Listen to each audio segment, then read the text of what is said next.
Welcome to a new Daily Top Askreddit video. Today's topic: what things do Americans like and the rest of the world not so much? College sports. Particularly football and basketball. The rest of the world loves soccer, but nobody gives a hoot about it at the university level. It's a different pipeline, isn't it? US college teams contain players that will go professional, don't they? Whereas if you're good enough to go pro at football, you'll already be playing pro at 18. Some college players go pro, but most of them won't. Watching future pros is a part of the fun, but mostly it's a matter of regional pride. Places like Nebraska and Iowa are far too small for any professional teams. But the entire state will live and die by their main college team. Many of their athletes are homegrown too. So if anything, there's probably more pride and fervor around college teams because it feels more personal to the fans. When I was taking Japanese, my teacher always told us how Japan is crazy on high school sports. So maybe US isn't alone on that one. The high school baseball tournament, the Koshien, in particular, is a massive national event, on par with March Madness. There's some great anime about it, if you're into that kinda thing. Root beer and ranch dressing. I brought some to Germany and had my friends try it, and they said the root beer tasted like medicine. They politely tasted the dressing with celery and said, interesting, but the look on their faces was that it was terrible. Germans are great like that. My German friend met me in New York one evening. I bought us some bubble teas. He sipped his politely, then we stopped by his hotel for a moment and his bubble tea disappeared. A few minutes later he said, I have to confess, I did not like the bubbles. Quote, I remember going to a German restaurant, run by actual Germans in the USA. We are very crowded tonight. You should probably go eat somewhere else. I thought that this was exceedingly polite. Root beer and ranch dressing, but, not together. Pizza is the glue that brings these two together. Had a sibling marry a Swede and his parents came to visit. We wanted to show them a bit of our cultural foods, so we served them root beer floats. They said it tasted like toothpaste. We were kind of shocked. Back then there wasn't really international communication like there is now.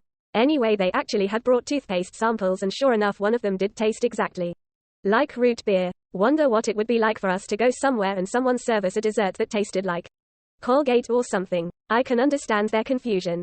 I mean, my toothpaste is minty, but I still like mint choco ice cream. That kind of sounds like some badass toothpaste.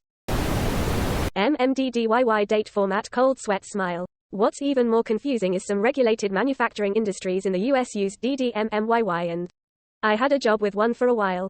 If both nums are below 12, I'm lost now. I just do 24 November 2022 as my format, so there's no confusion. Lol. YYMMDD is another good one, if only because no one in their right mind does YYDDMM. My sister is visiting the US from Europe and sent me a picture of a small Coke and asked, why is it so big? Quote, I could see Old Glory flapping in the wind, boys. This is a weird thing I noticed too. I don't go to fast food places much, but the last time I did, I ordered a large drink and get this enormous cup. I asked what the small looked like, and that was literally the cup, which was considered a large back in the 1980s. I'm not sure when it changed, but it was a dramatic difference. You should see child size. At 512 ounces it's roughly equivalent to the size of a 2-year-old child if they were liquefied. And is real bargain at only $1.59.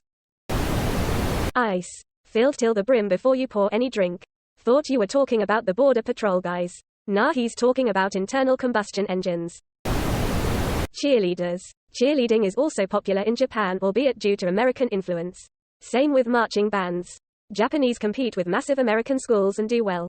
Argentina took the concept of cheerleaders and devolved them into straight-up halftime show. Strippers. Edit. For science. NSFW. Bankruptcy laws. It's a major reason why America has historically had some of the highest rates of small business growth and entrepreneurship. America is one of the most forgiving countries when it comes to personal and corporate bankruptcy. Student loans notwithstanding. Comparatively, European countries are much more pro-creditor, which severely hampers any sort of investment that's even somewhat risky. Shush. You can't say anything good about the US economy here.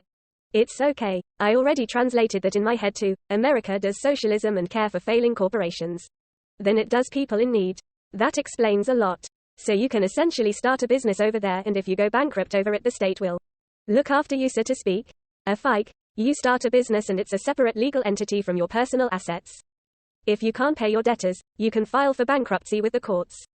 Creditors then file claims for how much they're owed and the business is liquidated. Creditors are then paid based on how much money is left over.